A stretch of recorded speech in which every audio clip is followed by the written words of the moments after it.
s'avère que les rats aiment la cocaïne. En quelque sorte. Au XXe siècle, des scientifiques ont voulu étudier la toxicomanie. Ils ont placé un rat dans une cage et lui ont donné 2 bouteilles. L'une contenait de l'eau normale, l'autre de l'eau additionnée de cocaïne. Il s'est avéré que les rats préféraient presque toujours l'eau contenant de la drogue et qu'ils finissaient presque toujours par en boire trop et faire une overdose. Les scientifiques en ont conclu que les drogues, comme la cocaïne, créent une telle dépendance qu'elle accroche les rats et les pousse à les consommer jusqu'à l'overdose. Mais dans les années 70, un scientifique du nom de Bruce Alexander a remarqué quelque chose d'étrange dans cette expérience.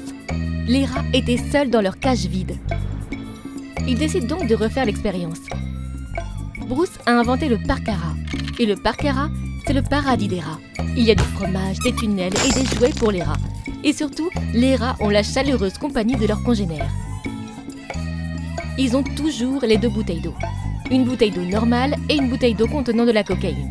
Bruce s'est alors demandé ce que feraient les rats du parc à rats.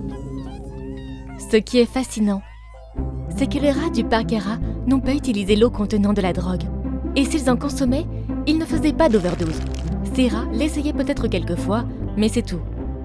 Dans la première expérience, près de 100% des rats font une overdose. Mais dans le parc à rats, presque aucun n'en fait. Le parc à rats de Bruce Alexander jette un doute sur l'idée que la toxicomanie n'est due qu'à un simple accrochage physiologique, à des substances chimiques. Peut-être la dépendance ne survient-elle qu'en l'absence de communauté et de relations. Mais là encore, les humains ne sont pas des rats. Existe-t-il une expérience similaire chez l'homme pour vérifier cette théorie? The Archives of General Psychiatry a mené une étude détaillée sur les soldats de retour de la guerre du Vietnam. Au Vietnam, de nombreux soldats ont consommé de l'alcool, de l'héroïne et d'autres drogues. À l'époque, on craignait que des milliers de soldats rentrent chez eux en étant toujours dépendants de ces substances. Les gens s'inquiétaient de l'impact que ces milliers de vétérans drogués auraient sur la nation. Or, il s'avère que 95% des soldats qui ont consommé de la drogue à l'étranger n'ont pas continué à en consommer à leur retour. De retour dans leur famille et leur communauté, il semble que les addictions n'aient pas eu d'emprise sur eux. Au début des années 2000, le Portugal a décidé de décriminaliser toutes les drogues et de réorienter les fonds publics destinés à couper et isoler les toxicomanes vers des programmes visant à les réinsérer dans la société. Au lieu d'utiliser les vieux modèles décrochés pour toxicomanes, ils ont essayé quelque chose qui était moins axé sur le corps et plus axé sur les relations, la responsabilité et la communauté. Les résultats ont démontré une diminution de 50% de la consommation de drogue au Portugal. Et les cas d'overdose sont en baisse. Johan Hai a écrit un livre entier sur cette évolution de la science de la dépendance.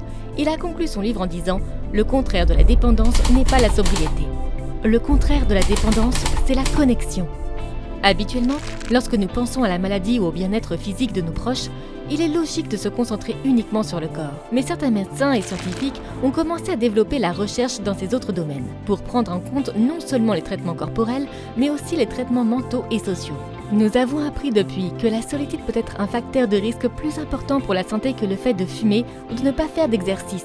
The Journal of Neurology, Neurosurgery and Psychiatry a constaté que les personnes âgées qui vivaient seules ou qui n'étaient plus mariées étaient 70 à 80% plus susceptibles de développer une démence que celles qui étaient mariées ou qui vivaient avec d'autres personnes. De nombreuses études récentes ont établi un lien entre la solitude et une mauvaise santé ou une mort prématurée.